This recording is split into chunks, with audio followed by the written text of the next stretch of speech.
Hello everyone. आज हम बात करेंगे कि एसीसीए के स्टूडेंट्स क्यों फेल हो जाते हैं एग्जाम्स में। ये बहुत ज़्यादा इम्पोर्टेंट है टू अंडरस्टैंड कि एसीसीए के स्टूडेंट्स क्यों एसीसीए के एग्जाम्स को क्वालिफाई नहीं कर पाते हैं, या उनका प्लान होता है to qualify in the very first attempt, वो अपना जो प्लान है उसको अचीव क्यों नहीं कर पाते हैं। आज उसके ऊपर हम डिस्कस करें। सबसे पहला रीजन, जो फर्स्ट एंड फॉरमोस्ट रीजन है, वो है underestimating the value of time. अगर आपका exam for example in the September quarter, if you are having an exam, अब आप अपने जून एग्जाम से फ्री हो गए and 5-10 days you have enjoyed your days off, by 20th of June, 21st of June you should start with your preparation. ये एक सबसे बड़ा रीजन है कि स्टूडेंट जो है वो एग्जाम्स की प्रिपरेशन टाइमली तक नहीं करते। दूसरा रीजन ये होता है, फॉर एग्जाम्पल मैंने कोई भी एग्जाम जून क्वार्टर में दिया, मेरा अच्छा एग्जाम नहीं गया और आई एम डाउटफुल कि मेरा रिजल्ट क्या आएगा, तो या तो मैं प्रिपरेशन स्टार्ट ही नहीं करूंगी till the time I am not getting my result, और if I start with preparation, मैं कुछ भी करना ही नहीं चाहती हूँ, मैं पढ़ना ही नहीं चाहती हूँ, मेरे में ज़ील ही नहीं है पढ़ने वाली। So when you are not preparing well, it is also like you haven't started with your preparations yet. So it's very important. देखिए, ये बात याद रखिए। For example if I had appear in the exam, मैंने SBR दिया, मुझे doubtful है कि शायद मेरा जून में नहीं क्लियर होगा, शायद मैं सितंबर में दोबारा SBR दे रही हूँ and I have started preparing for AAA, right. तो अब आपके लिए बहुत इंपॉर्टेंट है कि मैं AAA की प्रिपरेशन फुल दिल से स्टार्ट करूँ। अगर for example in a months time मुझे ये पता चल जाता है कि मेरा SBR क्लियर नहीं हो रहा है, मुझे AAA ही देना है, SBR ही दोबारा देना है, AAA मुझे दिसंबर क्वार्टर में देना है, बट फिर भी आप जो 1 month ऑफ प्रिपरेशन करोगे वो आपको नेक्स्ट क्वार्टर में बहुत हेल्प करेगी, राइट। सो आप till the time you can not do anything till the mid July, but you have to make it a point, आपको फोकस रखना है अपने ऊपर कि मैं अल्टीमेटली अपने जून तक की जो मेरा जून में क्वार्टर हुआ है उसके एग्जाम की प्रिपरेशन मैंने अच्छे से की है, तो अब मैं अपने सितंबर क्वार्टर के लिए भी अच्छे से तैयारी करूँ। अगर मुझे सितंबर में ना देकर दिसंबर में देना, तो आपको वो प्रिपरेशन जो है वो आगे भी बहुत हेल्प करेगी। So you have to keep this factors in your mind. The second reason is that you all are emphasising only on the study text. ठीक है, स्टडी टेक्स्ट पढ़ा, कॉन्सेप्ट समझ लिए, बहुत अच्छी बात है। आइदर बच्चे कॉन्सेप्ट्स अच्छे से ही समझते नहीं या कॉन्सेप्ट्स पे ही रट्टा मारते रहते हैं। सो अगर आप कॉन्सेप्ट्स को ही लर्न करते रहोगे, कॉन्सेप्ट्स को ही देखते रहोगे, उससे कुछ फायदा नहीं होगा। इट्स ऑल्सो इम्पोर्टेंट कि आपको एप्लीकेशन ऑफ कॉन्सेप्ट्स आना चाहिए। So not emphasising much on exam kit. तो हम इसमें क्या करते हैं, अब आपको इसके अंदर ना एक टेक्निक जो है वो आज मेरे साथ सीखनी है। फॉर एग्जाम्पल मैं एग्जाम किट में सोच लेती हूँ कि मैंने ये 20 क्वेश्चन करने हैं और मैंने पर डे पे सोचा कि मैं 2 क्वेश्चन करूँगी। अब एग्जाम्पल आप लगाओ, आज मंडे है और मैंने 2 क्वेश्चन को प्रिपेयर करना है। So how should I go with the question solving? Okay, it is a generic one, I am not talking about any specific exam. मैं TX, FR, AA, AAA, SBR, कुछ ATX ऐसा करके कुछ भी specific subject का नहीं पढ़ा रही हूँ। मैं आपको जेनरिक बता रही हूँ। फॉर एग्जाम्पल मैंने 20 मार्क्स के क्वेश्चन को प्रिपेयर स्टार्ट किया है and that is a 20 mark question. So what is the first problem that the students are doing is they're not emphasizing on the exam kit, or they're emphasizing on the exam kit at the very later days. For example, exam को सिर्फ 2-4 दिन रह गए, अब मैं exam kit open करूँगी, कोई फायदा नहीं है। एग्जाम किट एटलीस्ट मंथ और मंथ या मंथ से थोड़ा सा ज़्यादा टाइम रह चुका हो, 40 days रह चुके हो एग्जाम को, आप तब से स्टार्ट करें and then you start building up the confidence. By the time you have an exam, आपके पास काफ़ी ज़्यादा कॉन्फिडेंस जो है वो बिल्डअप हो जाएगा। अब आपको जब क्वेश्चन सब सॉल्व करते हो, सिर्फ आप क्वेश्चन रीड करते हो, आंसर रीड करते हो, दैट्स इट, ये बहुत ही गलत टेक्निक है। आप अपने आप को फीड कर रहे हो कि मुझे क्वेश्चन के बाद आंसर मिल जाएगा, but when you don't get the answer in the examination, that becomes as a problem for the students. Don't do that technique, don't ever do this technique. मैं आपको एक शॉर्टर टेक्निक, एक long technique दोनों समझाऊंगी। एक long technique अभी समझा रही हूँ। अब लॉन्ग टेक्निक क्या होती है, आप एक क्वेश्चन को पकड़े, फॉर एग्जाम्पल वो क्वेश्चन 20 मार्क्स का है, ठीक है। So there's one question which is a 20 marker question. So how much time will you be getting for this question? So 1.8 minutes, that is what you get for 1 mark question. Okay, for 1 mark. So for 20 marker question, how much time will you be getting is 36 minutes. आपको क्या करना है, एक stop watch open करनी है। अपने phone पे stop watch open कर सकते हो। अगर आपको लगता है कि for example I am a phone addict, मैं फोन देखूंगी तो मैं फोन दोबारा यूज करने लग जाऊंगी, ऐसा मत करो। आप अपने सामने वॉल क्लॉक रख लो या कोई भी क्लॉक रख लो। आपको फॉर एग्जाम्पल यहाँ पे अभी 1 o'clock हो गया, राइट। आप स्केड्यूल कर लो कि 1:36 तक मैं इस क्वेश्चन को सॉल्व करूंगी। अब यहाँ पे एम इज 1:36, बट अगर 1:36 तक नहीं होता है तो कोई बात नहीं, फर्स्ट टाइम जब आप क्वेश्चन को प्रिपेयर करो take as long as time you want. Okay, for example आपने अराउंड अबाउट लगा लिया, for example let's just take आप 2 बजे फिनिश करते हो इसको, ठीक है। So rather than completing it at 1:36, you have jotted down all the points, you've written an answer. For example, if you don't even know how to write an answer, how to draft an answer, just keep writing to whatever you think is fine. Okay, just keep writing. 2 बज गए, सबसे पहले आप यहाँ पे ना deviation को mark करेंगे। So how do we mark the deviation? For example, यहाँ पे मैं डेविएशन लिखूंगी कि मैं कितने मिनट से डेविएटेड हूँ, तो मैं यहाँ पे लिखूंगी कि मेरे पास 1:36 तक कंप्लीट करना था, 2 बज गए, तो मेरे पास 24 मिनट्स की डेविएशन है। अब मैं अपने माइंड में ये रखूंगी कि मैं 20 मार्क का क्वेश्चन को 1 घंटा लेती हूँ, मुझे वो टाइम कट डाउन करके आगे आने वाले क्वेश्चंस में कट डाउन करके 36 मिनट्स पे लाना है। आई एम मैं उससे डेविएट हो रही हूँ बाय 24 मिनट्स, अगले क्वेश्चन में आप 2 मिनट करके कंप्लीट कर रहे हो, कम करेंगे। बाय द टाइम 10-15 डेज में आप टाइम मैनेजमेंट की तरफ जाना शुरू हो जाएंगे। बट इट्स वेरी इंपॉर्टेंट कि आप ये टाइम को क्लॉक करें एंड टाइम को देखें कि डेविएशन कितने टाइम से आई।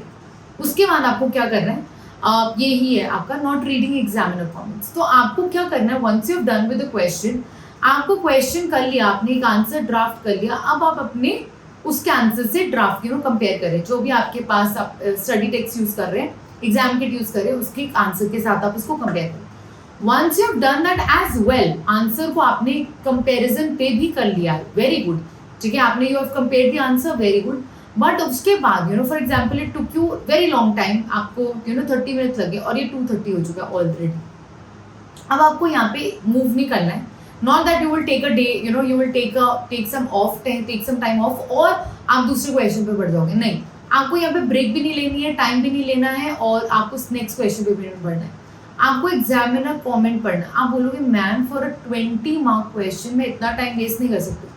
बेटा ये टाइम वेस्ट नहीं होते, ये टाइम यूटिलाइजेशन होते हैं। एग्जामिनर कमेंट्स जो होते हैं वो ऑलमोस्ट 2 पेजेस में होते हैं, ठीक है, अराउंड अबाउट 1 से 1.5 पेज से 2 पेज तक की एग्जामिनर कमेंट्स होते हैं। प्लीज इसको रीड करें, जितनी भी गलतियां आपको कभी कभी समझ नहीं आता, जो आपके आंसर से कंपेयर करोगे आप एग्जाम किट के आंसर के साथ, आपको ज्यादा फर्क नहीं लगेगा at times, but once you will start reading the examiner comments, उसमें बोलेंगे एग्जैक्टली जो लाइन आपने लिखी हुई है वो कंपेयर करके यहाँ पे बोलेंगे कि ये आपने लिखा था ये तो बिल्कुल ही गलत है, ये आपने लिखा था ये तो बिल्कुल गलत है, इसके लिए 0 मार्क्स मिलेंगे, आप टाइम वेस्ट करो। इतनी अच्छी और वैल्यूबल रिमार्क्स दिए होते हैं कि आपको वो जरूर करने चाहिए। Always and always emphasise on those examiner comments as well. I am not practising questions on their own, मैंने पहले ही बता दिया, आप क्वेश्चंस को अपने हाथ से प्रैक्टिस नहीं करते, सिर्फ क्वेश्चन रीड करो, आंसर रीड करो। एग्जाम में तो बहुत ही तंग हो जाओगे, क्योंकि आपको एग्जाम में ना मिलना नहीं आंसर, और आपको ना मतलब वो हो जाती है अंदर से थोड़ी सी एंग्जाइटी होनी शुरू हो जाती है कि मुझे आंसर नहीं मिल रहा है, मैं क्या लिखूं इसके अंदर। तो अपने आप को यूज टू मत करें of reading an answer post reading the question.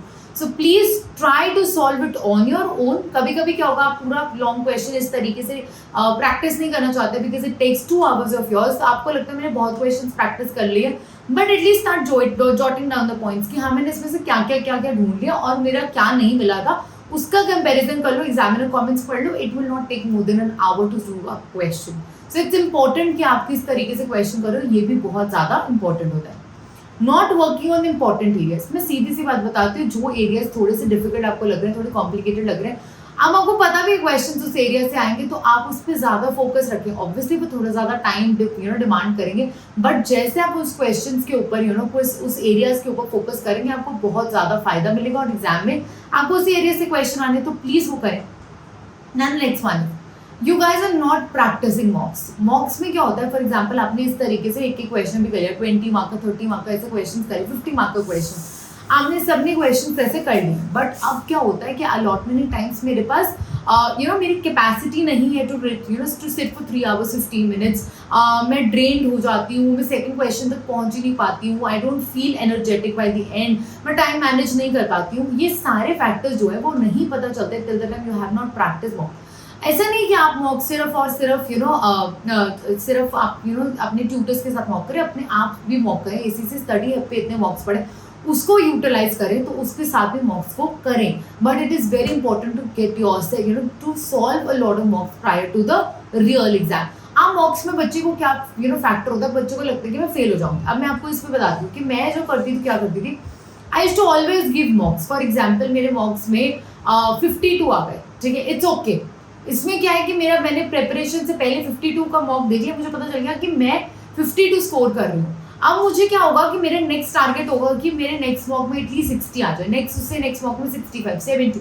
इस तरीके से अपना स्कोर का रेंज जो है वो इंक्रीज करती है। For example you might not be passing in the mock also. For example आपके मॉक में 38 आ रहे हैं, अब आपको ज्यादा पता है कि मेरे रियल एग्जाम में 38 ना आ जाए, इसलिए मुझे और प्रैक्टिस करनी है। सो इट्स वेरी इंपॉर्टेंट कि आप मॉक्स को अटेम्प्ट करें, and also to get some of your mocks evaluated, maybe not all the mocks to get evaluated but some of the mocks to get evaluated, so that you get to know कि कौन से areas के ऊपर आप गड़बड़ कर रहे हो और कौन से एरियाज के ऊपर आपको और ज्यादा फोकस करने के लिए जरूरत है। For example once I appeared for the mock of audit and assurance and one of my friend told me that you write a lot, you know, you write a little lesser, थोड़ा कम करके लिख दो और you will be able to do it in a better way। अब हुआ क्या, मैंने mock complete कर लिया अपने 2 आवर्स में, मैंने सबमिट कर दिया अपने ट्यूटर को, ठीक है। मेरे मेंटर ने जो मुझे चेक करके दिया, I scored I think around 49। अब मैंने बोला इतना कम कैसे आ गए मेरे 49, तो मेरा स्कोर नहीं होना चाहिए। Then my tutor told me that you haven't written much और the context is not enough. I like no, one of my friends suggested कि मुझे तो ऐसे ही लिखना चाहिए। देन ही सेड कि नहीं, ऐसा नहीं होता है। For everybody the technique is different, because आपने यहाँ पे पॉइंट्स लिखे ही नहीं है। So I when read the answer, I felt कि मैं बहुत ज़्यादा कम लिख रही थी। And then I appeared for the mocks again, मैंने 2-3 और mocks किया and I started scoring something ranging from 70 to 75. So it's very important कि आपको अपने mocks को evaluate कराना, so that you get to know कि आपके पास key areas और weak areas आपके कौन से हैं। Last day revision, अब यहाँ पे बहुत इंपॉर्टेंट है ये बात समझनी। फॉर एग्जाम्पल मंडे को मेरा ऑडिट एंड एश्योरेंस का पेपर है और rather let's take triple A का पेपर है, ठीक है। अब बच्चा प्रेपरेशन पता है कब स्टार्ट कर देता है? वेंसडे को। मतलब उसका एग्जाम है मंडे को, उसने वेंसडे को फुल स्टडी टेक्स्ट रीड करना स्टार्ट कर दिया। Wednesday, Thursday, Friday, Saturday, Sunday, 5 दिन उन्होंने लिए हैं to cover up all these areas. नहीं करें प्लीज, आप ऐसा नहीं करें, it's very very wrong. Last day revision मतलब संडे को रिवीजन जो होगी, या सैटरडे शाम को स्टार्ट करो, संडे करो, ये चलो सैटरडे सुबह कर लो और संडे कर लो। इससे ज़्यादा टाइम पीछे जाकर आप रिवीजन नहीं करें, क्योंकि आपको बहुत नुकसानदेह होता है। आपको जो वेंसडे, थर्सडे, फ्राइडे पढ़ा कुछ याद नहीं रहेगा। So long time for the revision, don't take these long spans of revision, it's very important. आप जो मर्जी करें उससे पहले आप प्रॉपर रिवाइज करें, बट आप जो भी एग्जाम है आपका, आप सिर्फ 2 दिन पहले अपनी कंसेप्चुअल क्लैरिटीज वर्क करें। For example if on Wednesday I have an ATX exam, right, आपको सिर्फ मंडे ट्यूसडे बैठकर अपनी पूरी जो है स्टडी टेक्स्ट और अपनी कंसेप्चुअल रिवीजन जो है वो करनी है। इनकम टैक्स रिवाइज करना है, कॉर्पोरेशन टैक्स करना है, उसके बाद आपको वैट करना है, IHT करना है, CGT करना है, सारे कंसेप्चुअल रिवीजन करनी है। कोई क्वेश्चंस वगैरह सॉल्व नहीं करने हैं, पर आपको कॉन्सेप्ट्स अपने पूरे के पूरे रिवाइज करने हैं। सो ये कंसेप्चुअल रिवीजन के लिए होता है और ये बहुत इंपॉर्टेंट है। बच्चे इसको मिस आउट और एंड जो इसको अच्छे से है वो नहीं करते हैं, तो ये बहुत इंपॉर्टेंट है। अब ऑन द एग्जाम डे, बच्चे एग्जाम डे वाले दिन इतना स्ट्रेस ले लेते हैं, इतना फोकस कर लेते हैं कि ओ माय गॉड क्या हो जाएगा। ऐसा कुछ नहीं होगा, वो सोते नहीं है अच्छे से। अगर आपने बहुत अच्छे से प्रिपेयर किया, आपने सब you have practice really well, exam kit अच्छे से किया, आपने मॉक्स किए, इवैल्यूएट अच्छे से कराया, मॉक्स में 70, 75, 80, 85, 90 स्कोर आ रहा है, वेरी गुड, आपको अच्छा स्कोर आ रहा है, आपको पक्का पता है आप एग्जाम में क्लियर कर लोगे। बट आपने स्ट्रेस ले लिया एग्जाम से पहले, अब आप यू डिडंट स्लीप वेल, आपने अपने आप को एक अच्छी स्लीप नहीं दी है, और उसके बाद आप एग्जाम से पहले बहुत डरे हुए हो, आपका mind is not working efficiently. अब आपने जब एग्जाम देने शुरू किया तो आपने कहा मैम मेरा तो दिमाग ही नहीं चल रहा था। बेटा जब आप स्ट्रेस लोगे, सोओगे नहीं, तो आपका दिमाग चलेगा कैसे? अब इसमें बहुत ज़्यादा इंपॉर्टेंट है कि एग्जाम डे वाले दिन आपकी रिलैक्स्ड अप्रोच होनी चाहिए। एग्जाम्पल मेरा एग्जाम है वेंसडे को, वेंसडे सुबह पढ़ के मुझे ज़्यादा पढ़ के कुछ मिलेगा भी नहीं। अगर आपने कुछ चीज़ 2 महीने से नहीं कर पाए हो तो लास्ट डे में क्या पढ़ लोगे? So do not stress yourself, keep yourself very easy on the exam day. अब एग्जाम डे वाले दिन बिना स्ट्रेस के जाकर एग्जाम दो, वहाँ पर अच्छे से अपने एग्जाम के ऊपर फोकस करो। A lot many times students हमें कंप्लेन करते हैं कि मैम मैंने क्वेश्चन रीड किया, मुझे क्वेश्चन नहीं समझ में आया।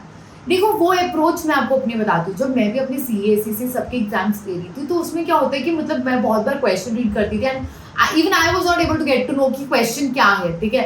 अब बच्चे क्या करते हैं, वो एक ही बार क्वेश्चन पढ़ के ना डर जाते हैं। ये गलत अप्रोच है। आप एक बार क्वेश्चन रीड करें, नहीं समझ आया कोई बात नहीं, second time, third time, fourth time, fifth time definitely आपके दिमाग में क्लिक कर जाएगा कि कौन सा क्वेश्चन जो कौन सा एरिया जो है वो फोकस कर रहे हैं और वो क्या पूछना चाह रहे हैं. Always get to know what is really asked the question and then solve the question. तो ये बहुत इंपॉर्टेंट आपके लिए अप्रोच रहेगी. So please keep all these factors in your mind when you are appearing for the exam.